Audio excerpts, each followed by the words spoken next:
कि रख हौसला वो मंजर भी आएगा, प्यासे के पास चलकर समंदर भी आएगा, थक कर मत हारे मंजिल के मुसाफिर, मंजिल भी मिलेगी और मिलने का मजा भी आएगा। नमस्ते दोस्तों, जोहार, मैं अभिषेक चक्रवर्ती आप सभी का फिर से अपने वीडियो चैनल पर स्वागत करता हूं। दोस्तों, क्लास 12 के स्टूडेंट्स के डिमांड पर आर्ट्स, कॉमर्स और साइंस तीनों स्ट्रीम के लिए जो है इकोनॉमिक्स का मॉडल पेपर का कंप्लीट सॉल्यूशन लेके आऊं। तो एक एक क्वेश्चन को आप लोग बारीकी से समझते चलिएगा और एक एक ऑब्जेक्टिव क्वेश्चन से जो सब्जेक्टिव भी क्वेश्चन बनेगा वो भी मैं आप लोग को इस वीडियो के माध्यम से बताने वाला हूं। बस आप लोग जो है इस चैनल को भरपूर प्यार और सपोर्ट दीजिए। इस वीडियो के नीचे अगर कमेंट आती है तो इकोनॉमिक्स का जो कोर्स आपका बाकी है वो जल्द से जल्द कंप्लीट करा दिया जाएगा। बस आप लोग जो है 500 लाइक और 100 कमेंट्स अगर मिल जाता है कि सर हमें ये वीडियो चाहिए, तो आप लोग को लगातार मिलते रहेगी। तो चलिए बिना टाइम वेस्ट करते हुए पहला क्वेश्चन देख सकते हैं क्या पूछा गया है। उत्पादन संभावना वक्र का ढाल गिरता है, the slope of the curve of production possibility falls. तो दोस्तों यहां पे पहला जो चीज है उत्पादन संभावना वक्र, प्रोडक्शन पॉसिबिलिटी कर्व, इससे जो है आपका सब्जेक्टिव भी पूछा जाता है। तो जब ये टॉपिक दिया गया है आपका ऑब्जेक्टिव में तो पहले हम लोग सब्जेक्टिव समझेंगे और उसके बाद यहां पे इसका आंसर को देखेंगे। सब्जेक्टिव जो मैं अभी बताने वाला हूं वो 2 मार्क्स, 3 मार्क्स और 5 मार्क्स सब में काम आएगा, तो बारीकी से समझिएगा।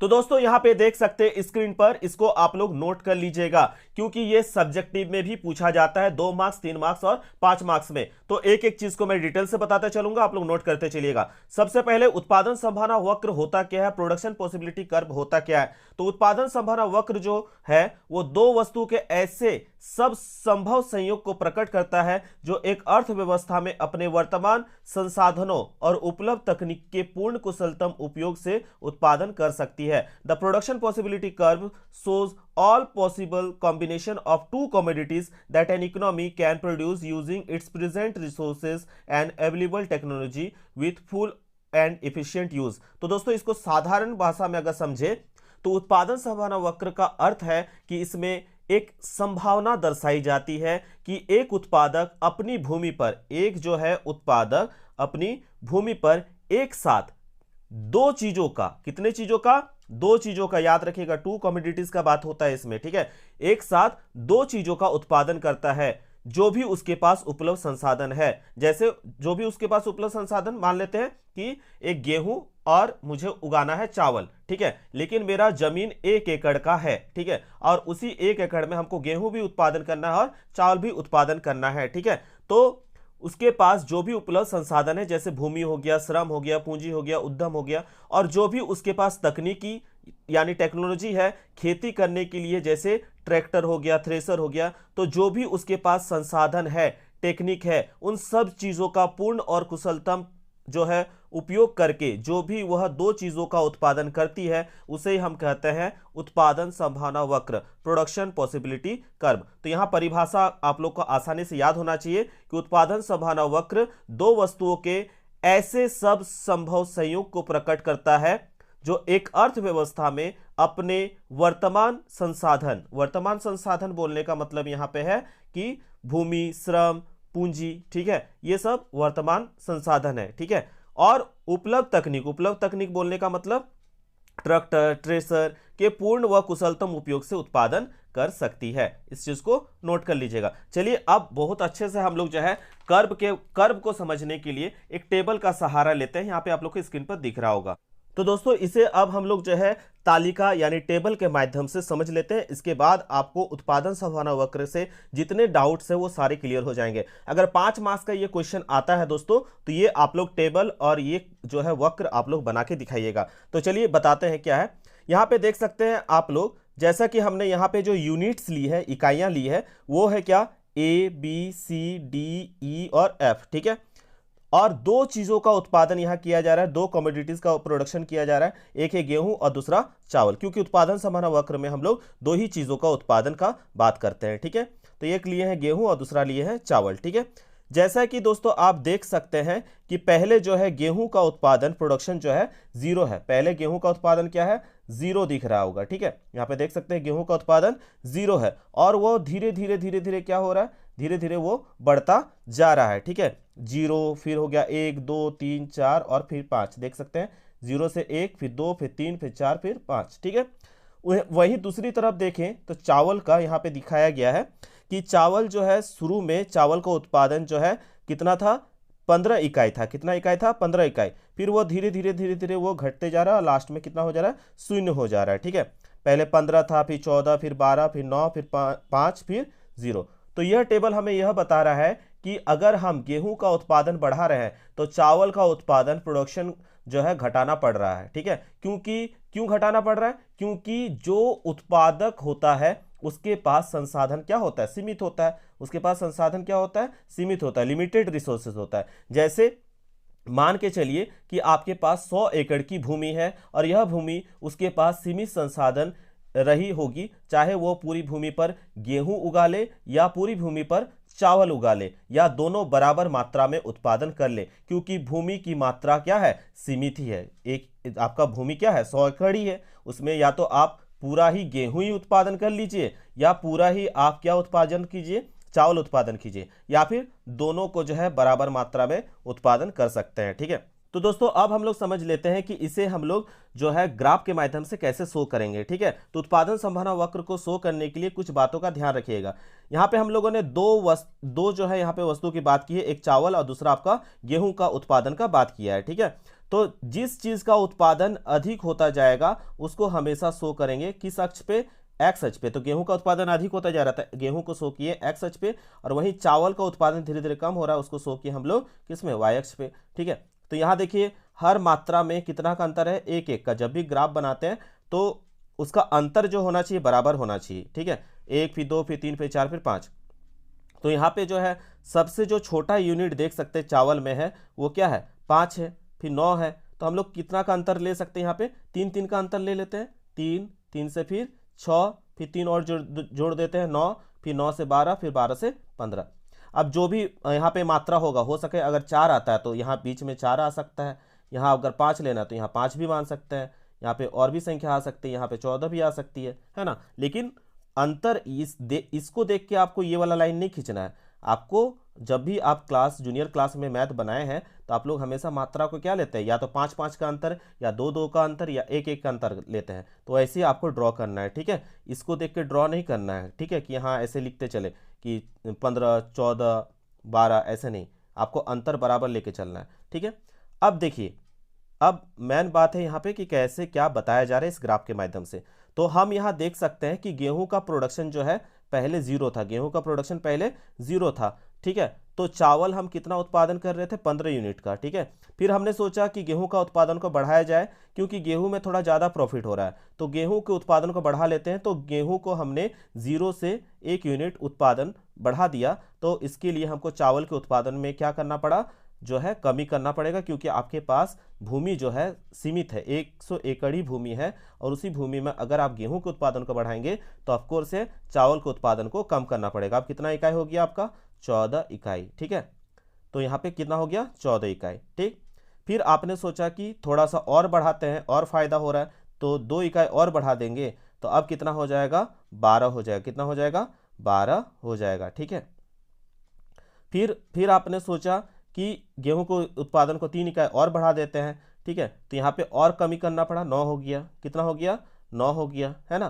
फिर उसी तरह से फिर सोचा कि 4 कर देते हैं, तो 4 किए तो और कम हो गया। कितना इकाई हो गया? 5 हो गया। और फिर सोचा आपने कि गेहूं के उत्पादन पूरा खेत में ही सबसे ज़्यादा फायदा गेहूं ही दे रहा है, तो पूरा खेत में ही आपने सोच लिया कि पूरा 5 का 5 इकाई हम गेहूं का प्रोडक्शन कर देते हैं। तो यहाँ आपका चावल का उत्पादन क्या हो गया?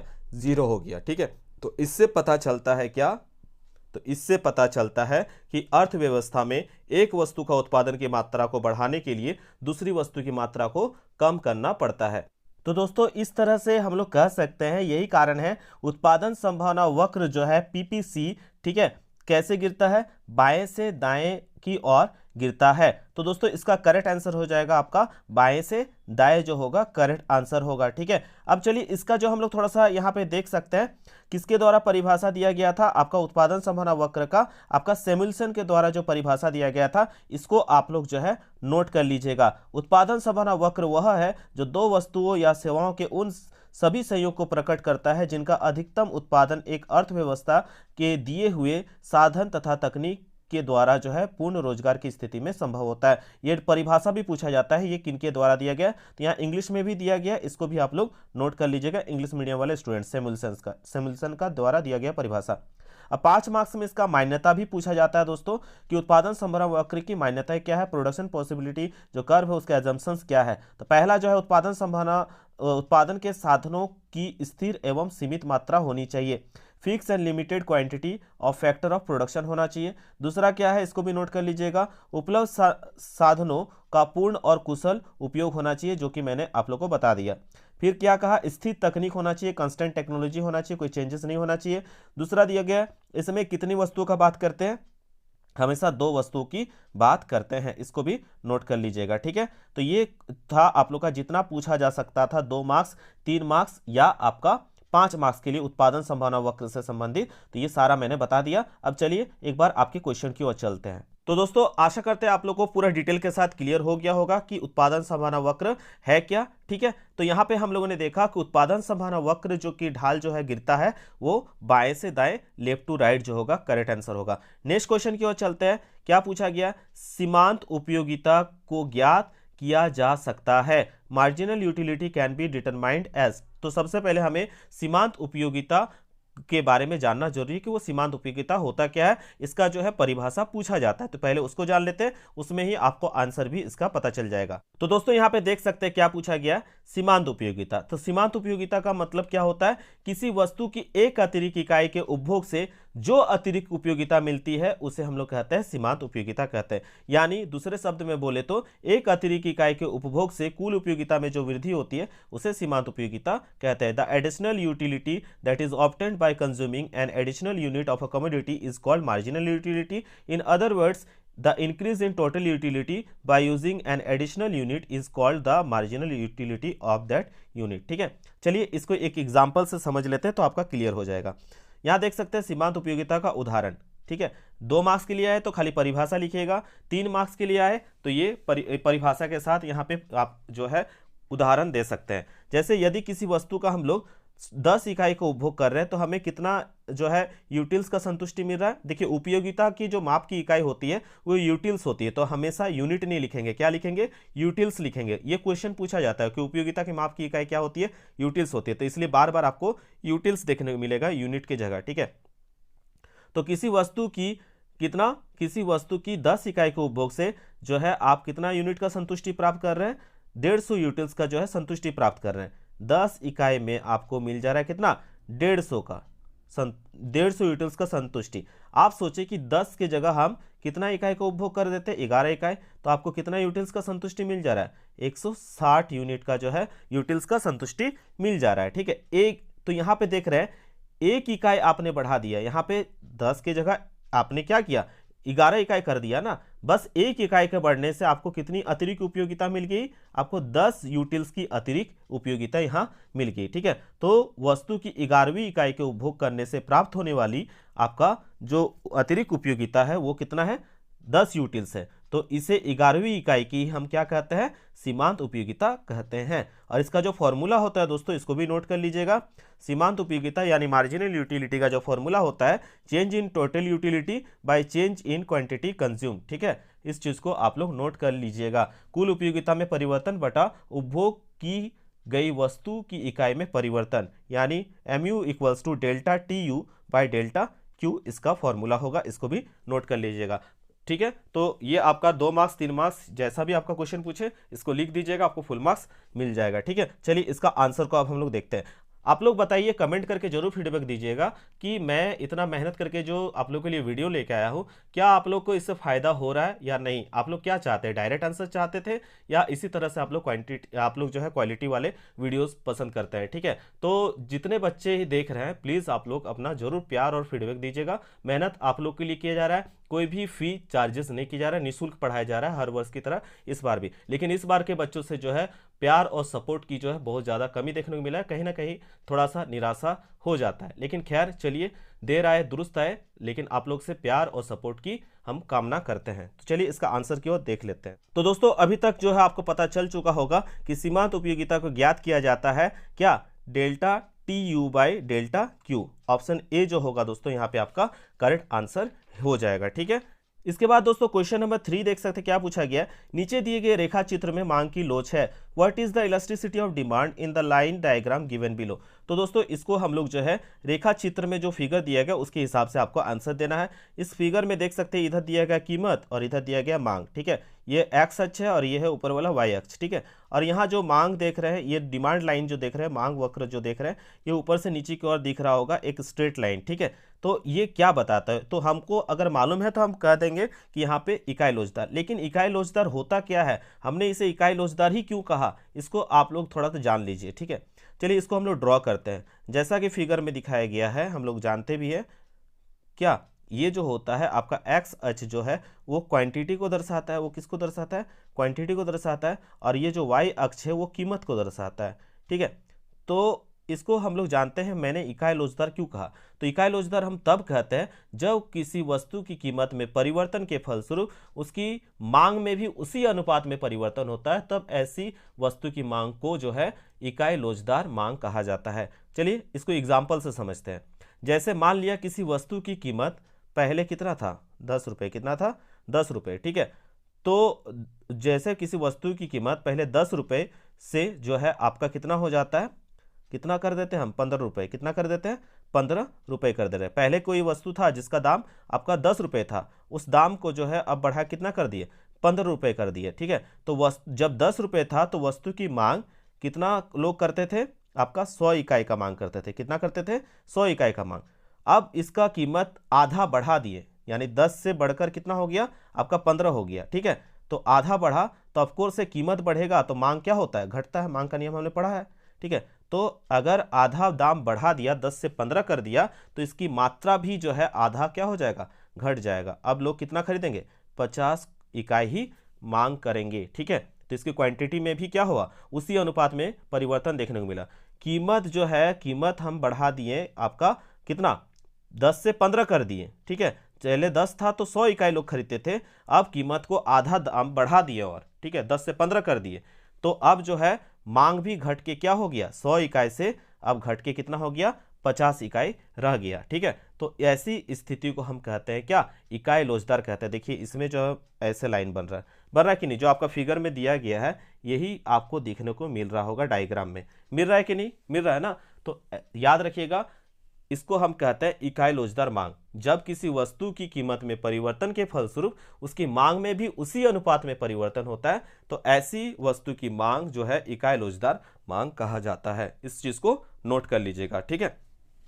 यहां जिस अनुपात में मूल्य में परिवर्तन हो रही है उसी अनुपात में मांग की मात्रा में भी परिवर्तन हो रही है, ठीक है।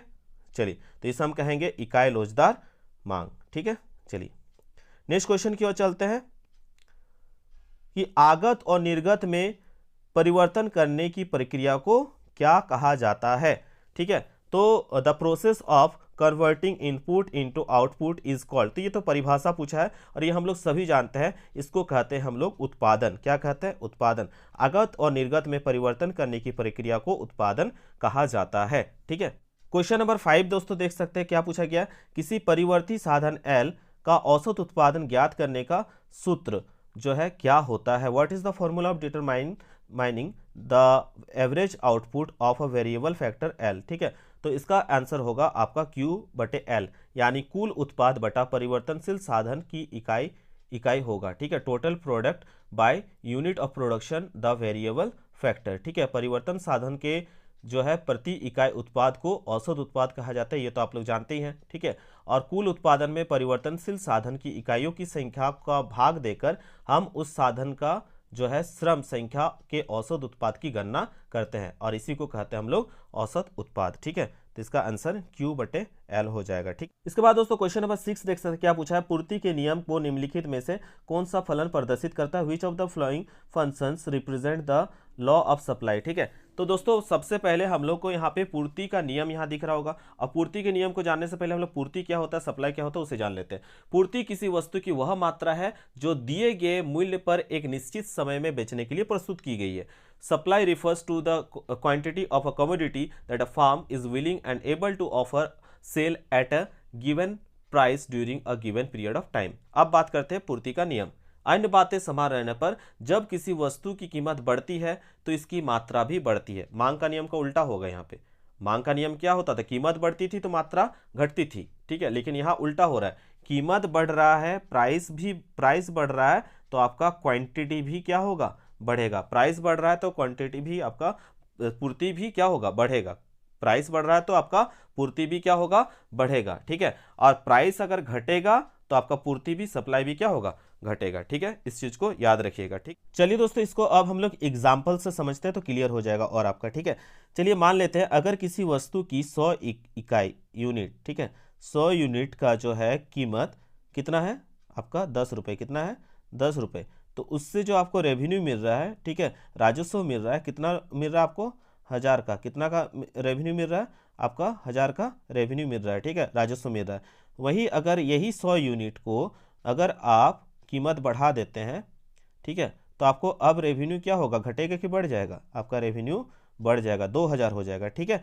तो यहाँ पे हमने देखा, यहाँ पे हम देख सकते हैं कि सेम जो है वस्तु 100 यूनिट सेम कमोडिटी को सेल करने पर इंक्रीज प्राइस में हमको ज़्यादा क्या मिल रहा है, बेनिफिट मिल रहा है, एक्स्ट्रा रेवेन्यू मिल रहा है, ठीक है। तो प्रोड्यूसर क्या सोचेगा, उत्पादक सोचेगा कि अभी जो है कीमत बढ़ रहा है तो हम क्यों ना क्या कर दें, अगर यहाँ पे हमको ज़्यादा फायदा हो रहा है तो चलो हम क्या करते हैं, यूनिट को बढ़ा देते हैं, यूनिट को क्या करते हैं, बढ़ा देते हैं। तो आप लोग देखते होंगे नॉर्मल डेज में अगर आप जाते हैं मार्केटिंग तो आपको उतना ज़्यादा अच्छे अच्छे कपड़े देखने को नहीं मिलते हैं, लेकिन अगर आप कोई त्यौहार वगैरह में जाते हैं तो देखिएगा कि शॉपिंग मॉल वगैरह क्या होता है, एकदम भरा भरा रहता है, ठीक है, एक से एक आपको कपड़ा दिखाया जाएगा। क्यों, क्योंकि उस समय कीमत को अगर बढ़ा के भी बेचा जाए तो लोग उस समय खरीदेंगे, ठीक है, क्योंकि त्यौहार है, ठीक है। तो इसलिए जब भी आप याद रखिएगा कि जो पूर्ति का नियम यही बताता है, जब वस्तु की कीमत बढ़ती है तो इसकी जब वस्तु की कीमत जो है बढ़ती है तो इसको देखा देखी में इसकी मात्रा को भी क्या होता है,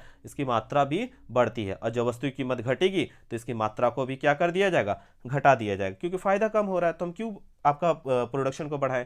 समझ में आ गया होगा, क्लियर हुआ, ठीक है। तो यही चीज़ सोच लीजिए कि अगर 100 यूनिट की जगह आप कितना कर दे, 200 यूनिट, तो वहीं आपका कितना को उसको रेवेन्यू मिल जाएगा, 4000 का। तो इसलिए आपका कीमत के बढ़ने पर आपकी मात्रा को भी क्या किया जाता है, बढ़ाया जाता है। यही है पूर्ति का नियम। क्लियर हो गया आप लोगों को, ठीक है। अब यहाँ पे जो आपका क्वेश्चन पूछा गया था उसका आंसर को देख लेते हैं। यहाँ पे कौन सा फंक्शन पूछा है, तो अभी तो क्लियर हो गया, ठीक है, कि पूर्ति का नियम जो होता है फंक्शनल रिलेशनशिप किसके किसके बीच का बताता है, सप्लाई और फैक्टर इन्फ्लुएंसिंग सप्लाई के बीच। तो यहाँ पूर्ति और उसके कारकों के बीच फलनात्मक संबंध को बताता है। आपका ऑप्शन ए जो होगा करेक्ट आंसर होगा, S equals to function P, ठीक है। क्लियर हो गया इस चीज को। इसका मतलब है कि पूर्ति जो है निर्भर करती है किस पर, मूल्य पर। पूरा एग्जाम्पल से क्लियर हुआ। इसी तरह से डिटेल से हम लोग समझते चलेंगे। वीडियो थोड़ा लंबा बनेगा लेकिन आप लोग कुछ सीख के जरूर जाइएगा और एग्जाम में फोड़ के आइएगा, ठीक है। आप लोग अपने भैया लोगों से पूछ सकते हैं इसी चैनल से पढ़ के कितने सारे स्टूडेंट जो है टॉपर लिस्ट पे रहे। क्वेश्चन नंबर 7, निम्नलिखित में किसने कीमत निर्धारण प्रक्रिया में समय तत्व का विचार प्रस्तुत किया। Who among the following propose the idea of time element in the pricing process. तो ये डायरेक्ट पूछा गया। तो मूल निर्धारण की प्रक्रिया में समय तत्व का अवधारणा को प्रस्तुत करने का जो है श्रेय जाता है वो है अल्फ्रेड मार्शल को, ठीक है। तो अल्फ्रेड मार्शल जो होगा यहाँ पे आपका करेक्ट आंसर होगा। उनका मानना था कि विक्रेता को अधिकतम लाभ प्राप्त करने के लिए मांग और आपूर्ति और मूल्य का समय पर जो है प्रबंधन करना चाहिए। He believe that sellers should manage demand, supply and price in a timely manner to maximise profit, ठीक है। ये आपका ऑप्शन सी करेक्ट होगा। अगला क्वेश्चन पूछा है एकाधिकार मूल्य विभेद की महत्वपूर्ण शर्त क्या है, ठीक है। तो एकाधिकार मूल्य विभेद की ये मैंने पहले भी क्वेश्चन बताया था कि मोनोपोलिस्टिक जो है प्राइस डिटरमिनेशन का जो है कंडीशन के लिए आपका बाजार का पृथक होना जरूरी होता है, ठीक है। सेपरेशन ऑफ मार्केट ये सही है। क्रय शक्ति में भिन्नता होनी चाहिए, वेरिएशन ऑफ परचेजिंग पावर होना चाहिए। मांग की लोच में भिन्नता होना चाहिए, ये भी सही है। यानी option D all of the above जो होगा करेक्ट आंसर होगा। नेक्स्ट क्वेश्चन की ओर चलते हैं। क्या पूछा गया है, प्रतिस्पर्धा रहित बाजार में मांग वक्र होता है।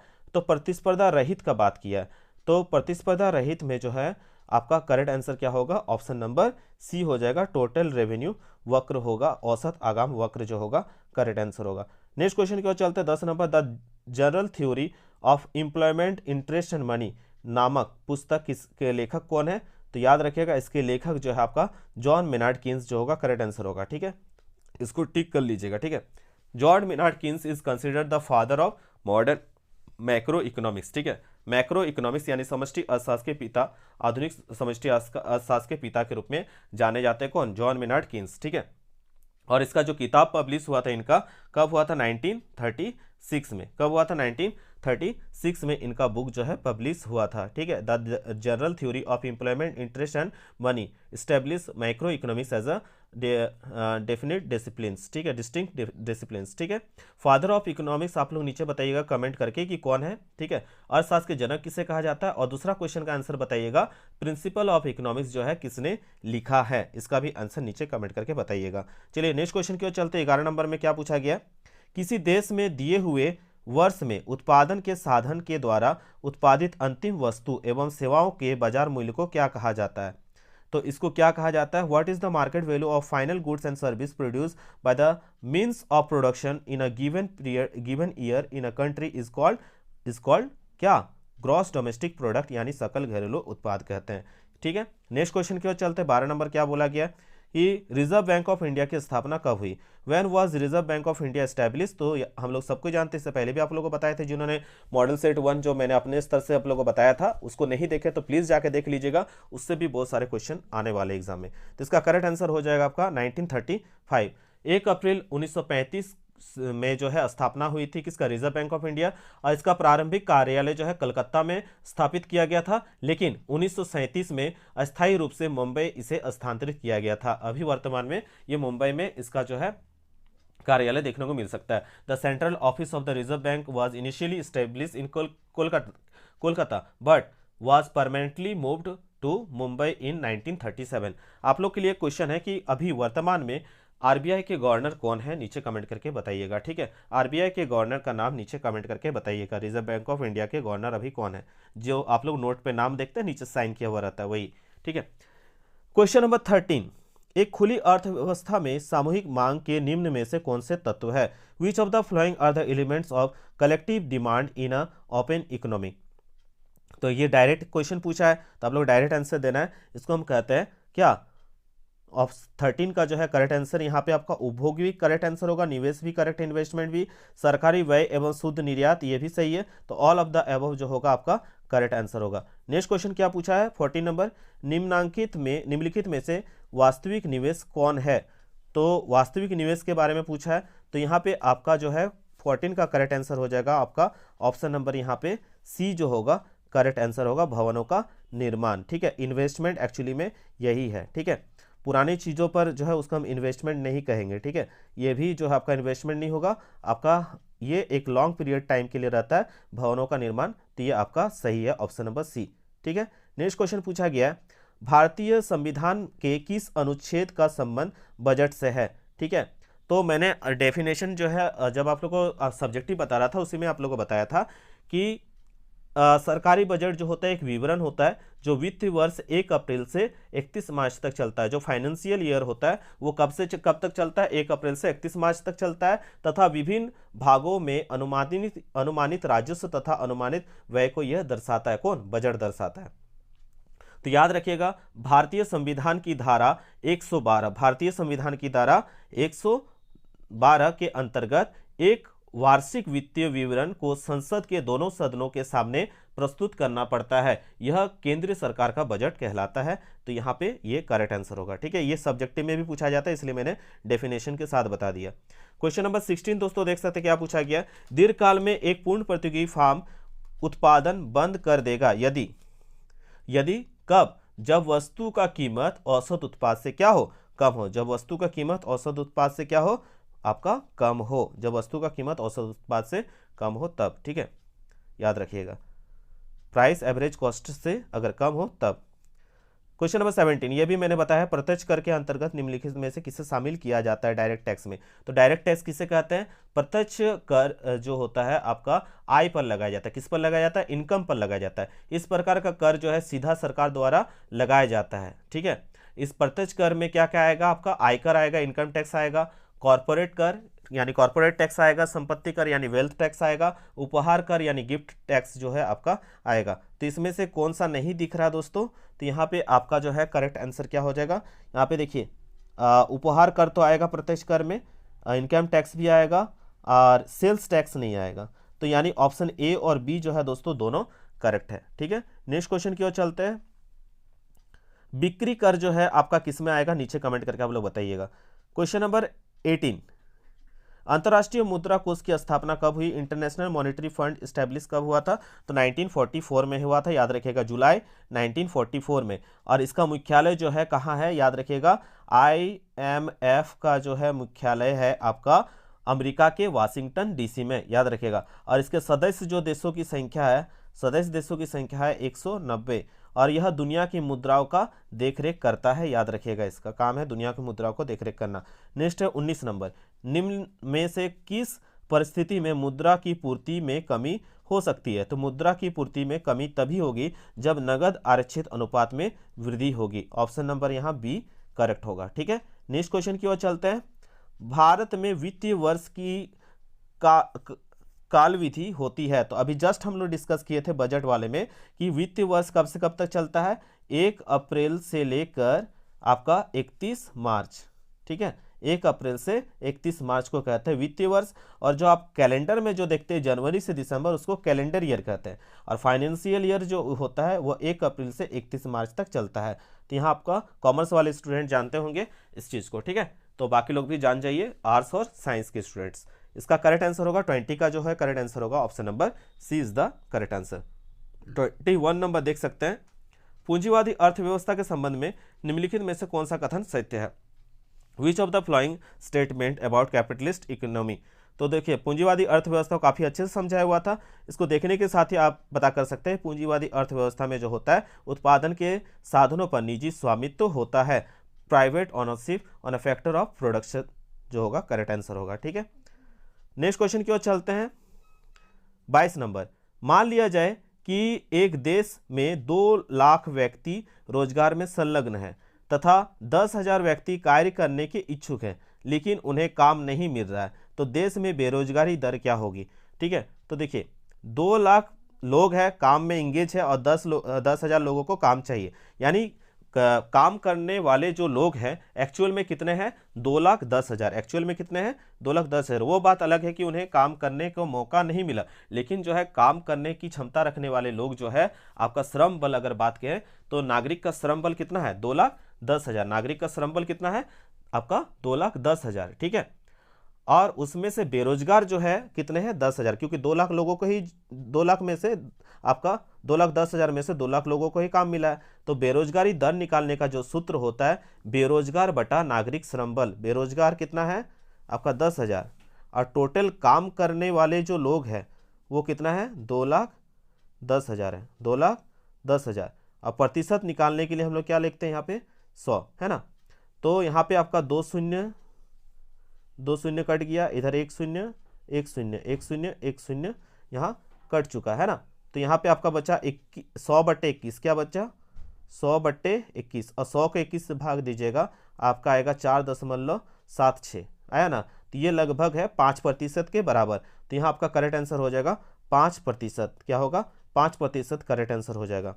क्वेश्चन नंबर 23, मुद्रा के स्थितिक और गत्यात्मक कार्यों का विभाजन किसने किया है, तो स्टैटिक और डायनेमिक फंक्शंस ऑफ मनी जो है किसने किया है, ऑप्शन नंबर बी पॉल और एजिंग ने किया है, याद रखिएगा। क्वेश्चन नंबर 24 देख सकते हैं, क्या पूछा गया, आय के वृत्तकर प्रवाह मॉडल में विक्रेता से क्रेता की और वस्तु एवं सेवाओं के प्रभाव को क्या कहा जाता है। In circular flow of model of income the flow of goods and service from seller to buyer बोला है, सेलर टू बायर। ठीक है, तो सेलर टू बायर अगर कहा जाए तो सेलर से बायर कहा जाए तो याद रखिएगा इसको हम कहते हैं वास्तविक प्रवाह। इसको हम क्या कहते हैं, वास्तविक प्रवाह होगा करेक्ट आंसर। अगर बायर टू सेलर बोलता तो होता आपका मौद्रिक प्रवाह होता। ठीक है, लेकिन यहाँ सेलर टू बायर का है तो यहाँ होगा आपका वास्तविक प्रवाह, एक्चुअल फ्लो जो होगा करेक्ट आंसर होगा। इसका सब्जेक्टिव भी आएगा, मैं उसका वीडियो अगर चाहेंगे तो मैं लेकर आऊँगा, 5 मार्क्स के लिए पूछा जाता है वो। ठीक है, मुद्रा ने दूर किया है, मुद्रा ने क्या दूर किया है दोस्तों, तो मुद्रा ने दूर किया है आपका पहले जो चलने वाली वस्तु विनिमय प्रणाली से आने वाली कठिनाई को दूर किया है। ठीक है, तो वस्तु विनिमय प्रणाली में आने वाली कठिनाई को दूर किया है। The difficulties of barter system को उन्होंने क्या किया है, आपका दूर किया है। ठीक, नेक्स्ट क्वेश्चन की ओर चलते हैं।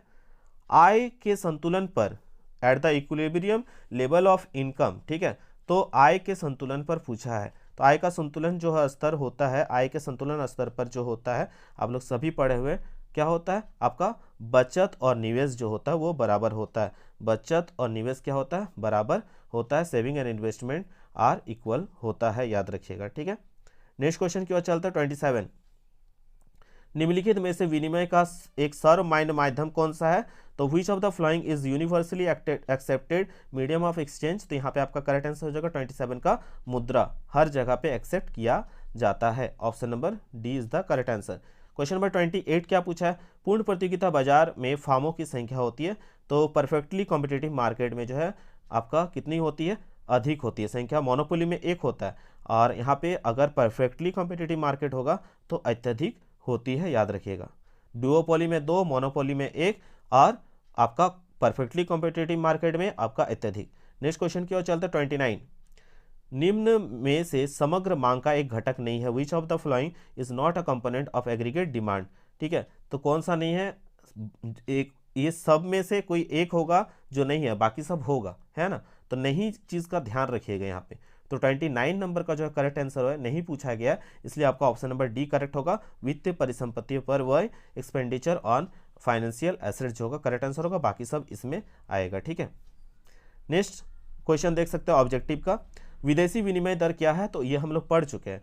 विदेशी विनिमय दर फॉरेन एक्सचेंज जो रेट होता है वो होता है आपका क्या, price of domestic currency in terms of foreign currency. देसी मुद्रा की विदेशी मुद्रा में कीमत। ठीक है, ये आपका करेक्ट आंसर हो जाएगा। ठीक है, तो दोस्तों आशा करते हैं आप लोग को टू द पॉइंट एक एक चीज पता चल चुका होगा, और जो भी चीज यहाँ पे आप लोग का डिमांड रहेगा उसी टॉपिक पर वीडियोस आते रहेगी। आप लोग बस भरपूर प्यार और सपोर्ट दीजिएगा। और रहा आप लोग का सब्जेक्टिव क्वेश्चंस, वो जल्द से जल्द अपलोड होगा एकदम फुल एक्सप्लेनेशन के साथ, चिंता की कोई बात नहीं है। और लगातार इकोनॉमिक्स का वीडियोस आते रहेगा, बस आप लोग अपना डिमांड जरूर कीजिएगा, नीचे कमेंट करके बताइएगा वीडियो आप लोग को कैसा लगा है। आशा करते हैं कि ये जो आप लोग को वीडियो बनाने में मेहनत की है आप लोग को पसंद आया होगा, और पसंद है तो बिल्कुल लाइक शेयर एंड कमेंट करना ना भूले। मिलते हैं दोस्तों एक नए वीडियो के साथ, तब तक के लिए धन्यवाद। जय हिंद, वंदे मातरम।